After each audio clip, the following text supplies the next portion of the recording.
Dalam video ini, kita akan membahas aspek penting dari rumah kita. Tujuannya adalah untuk menyingkirkan barang-barang dari yang mungkin secara diam-diam menghalangi energi spiritual kita menuju kemakmuran dan pencerahan spiritual. 1. Pakaian yang tidak lagi kamu pakai.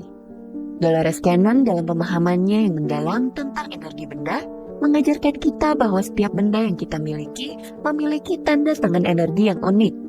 Sebuah kisah bisu yang bergema di masa lalu kita. Setiap potongan pakaian yang kita pilih untuk tidak lagi dipakai mungkin melambangkan suatu fase, perasaan, atau versi diri kita yang tidak lagi selaras dengan jalan dan aspirasi kita saat ini.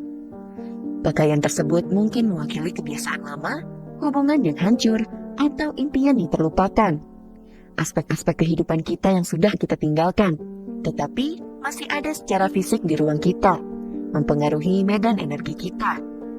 Dengan menyadari hal ini, kita memulai perjalanan penuh kesadaran melalui lemari pakaian kita.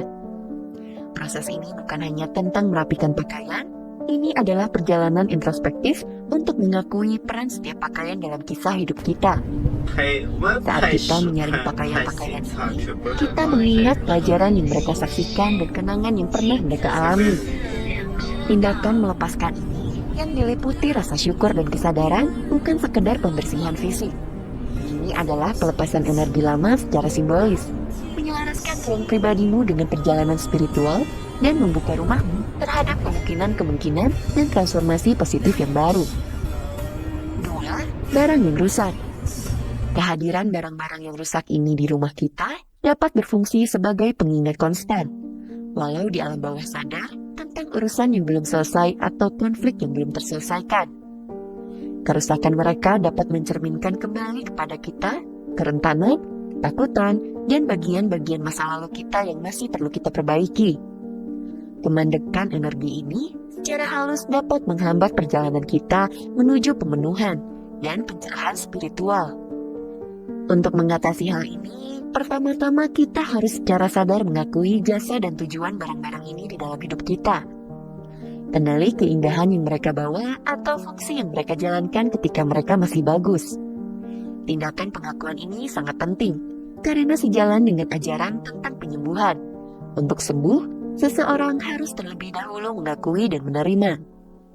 Setelah pengakuan ini, langkah berikutnya adalah membuang barang-barang yang rusak tersebut dengan penuh hormat dan disengaja. Saat kamu berpisah dengan setiap barang, lakukan dengan rasa syukur dan pengakhiran. Maksudnya, ini bukan sekedar tindakan membuang secara fisik.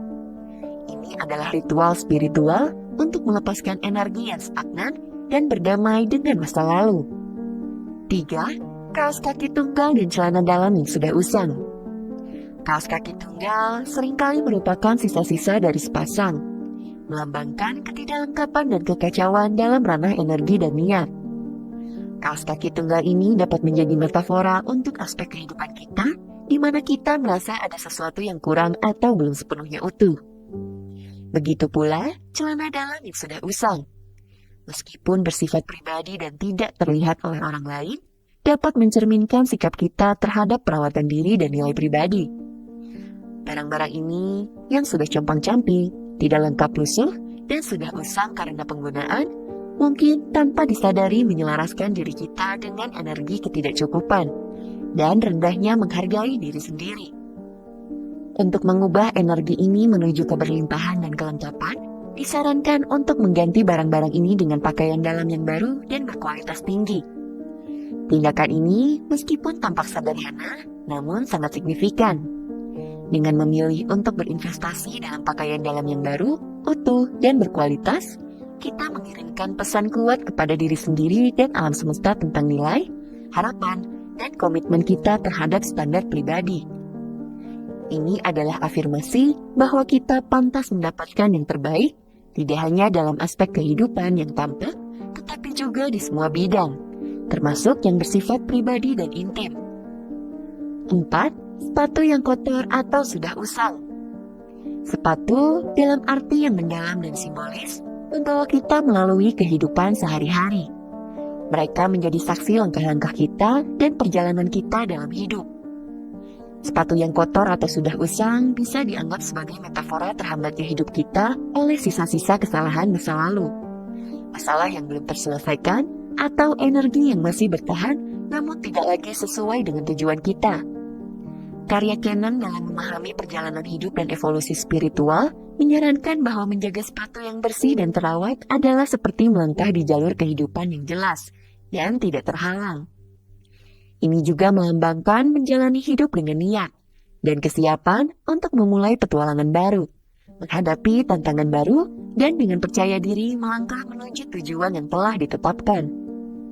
5. Gantungan pakaian dan pengait yang tidak terpakai.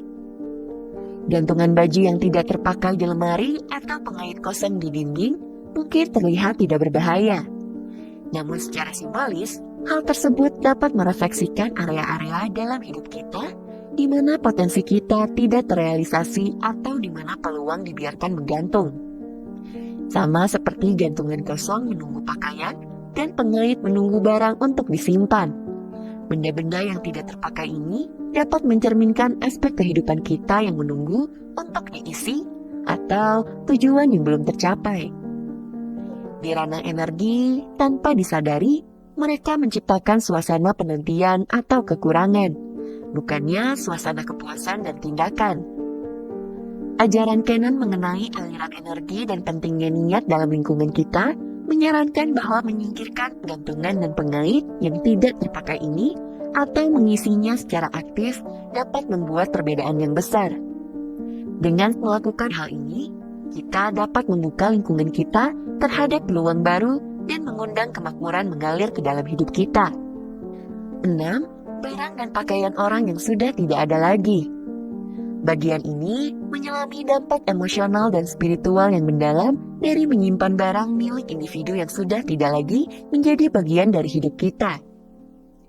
Ajaran Dolores Cannon menjelaskan konsep kemelekatan dan pengaruhnya pada medan energi kita, memberikan wawasan berharga untuk eksplorasi ini.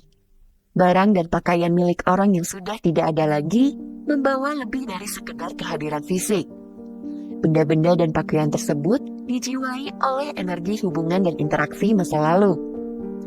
Barang-barang ini bertindak sebagai pengingat konkret dari orang-orang yang dengan berbagai alasan pergi dari hidup kita. Meskipun memiliki nilai sentimental, mereka juga menciptakan tali energi tak terlihat yang dapat mengikat kita pada energi masa lalu. Hubungan ini seringkali tidak terlihat tetapi sangat terasa, dapat menghambat pertumbuhan dan kemakmuran kita saat ini. Barang-barang ini dapat mengikat kita pada momen, emosi, dan pengalaman masa lalu, yang dapat menghambat kemampuan kita untuk melangkah maju dan merangkul masa kini sepenuhnya. Ajaran Canon mengenai tali energi sangat relevan di sini. Tali-tali ini terbentuk melalui hubungan emosional dan spiritual, dapat terus memberikan pengaruh jauh setelah hubungan fisik berakhir. Kehadiran barang-barang ini di rumah kita dapat mempertahankan dan bahkan memperkuat tali-tali ini, membuat kita terikat pada energi yang tidak lagi melayani kebaikan tertinggi kita. Dalam pemahaman ini, disarankan untuk melakukan ritual pelepasan barang-barang ini dengan cinta dan rasa syukur. Praktik ini bukan hanya tentang merapikan secara fisik, tetapi melibatkan proses spiritual yang lebih mendalam. Dengan secara sadar melepaskan barang-barang ini, kita dapat memutuskan tali-tali energi ini, membebaskan diri dari lampiran masa lalu. Tindakan melepaskan ini sejalan dengan wawasan Canon tentang kontrak jiwa dan pentingnya untuk terus melangkah maju. Ini adalah pengakuan bahwa meskipun hubungan ini memainkan peran penting dalam perjalanan hidup kita, sekaranglah saatnya untuk melepaskannya demi kemajuan spiritual kedua belah pihak. 7. Cermin pecah. Pada poin ini, kita akan mempelajari makna cermin pecah di rumah. Sebuah topik yang erat kaitannya dengan berbagai kepercayaan budaya, termasuk Vastu Shastra, dan sejalan dengan pemahaman Dolores Cannon tentang energi dan dampaknya pada hidup kita. Cermin yang pecah telah lama dihubungkan dengan nasib buruk dan energi negatif dalam banyak tradisi. Dan Vastu Shastra, ilmu arsitektur dan ruang India kuno, menganggapnya sebagai sesuatu yang sangat tidak baik. Cermin diyakini tidak hanya mendistorsi pantulan fisik, tetapi juga energi ruang yang mereka tempati. Dalam konteks rumah, tempat istirahat dan penyegaran, cermin yang pecah dapat melambangkan dan memperkuat ketidakharmonisan dan ketidakseimbangan. Dari perspektif energi, cermin yang pecah dapat dianggap sebagai portal untuk energi negatif, menarik, dan bahkan memperbesar rintangan dan hambatan termasuk kesulitan keuangan. Pantulan yang terbelah-belah dalam cermin yang pecah dapat secara simbolis merepresentasikan kehidupan atau diri yang terbagi-bagi, menyebabkan penyebaran energi yang dapat mengakibatkan kekacauan dan kemalangan dalam berbagai aspek kehidupan, termasuk kemiskinan. 8. Barang yang berantakan. Berantakan dapat berkisar dari tumpukan kertas yang tidak disortir hingga barang-barang pribadi yang acak-acakan, mencerminkan keadaan ketidakteraturan di dalam pikiran dan jiwa kita. Kekacauan ini dapat menghambat aliran energi bebas di ruang hidup kita, menciptakan blokade dan stagnasi yang mempengaruhi suasana hati, produktivitas, dan bahkan kesejahteraan kita. Untuk melawan hal ini, penting untuk menciptakan ruang yang tenang dan teratur dengan baik. Lingkungan yang terorganisir dan bebas dari kekacauan memungkinkan energi mengalir dengan bebas, menciptakan ruang yang mendukung untuk relaksasi, penyegaran, dan kemakmuran. Ini sejalan dengan pendekatan holistik kanan yang menganjurkan keselarasan antara lingkungan hidup kita dan jalur spiritual kita. Memasukkan tanaman dapat membawa rasa hidup dan semangat pada ruangan, serta manfaat pemurnian udara alami. Selain itu, kita juga dapat mengoptimalkan cahaya alami untuk meningkatkan suasana hati dan energi ruangan, menciptakan suasana yang dinamis dan positif. Menjaga keteraturan bukan hanya soal kerapihan, tetapi juga tentang menciptakan ruang yang bersinergi dengan kejelasan dan tujuan. Ajaran kanan mengingatkan kita bahwa setiap objek dan penataan di ruang hidup kita membawa energi dan niat.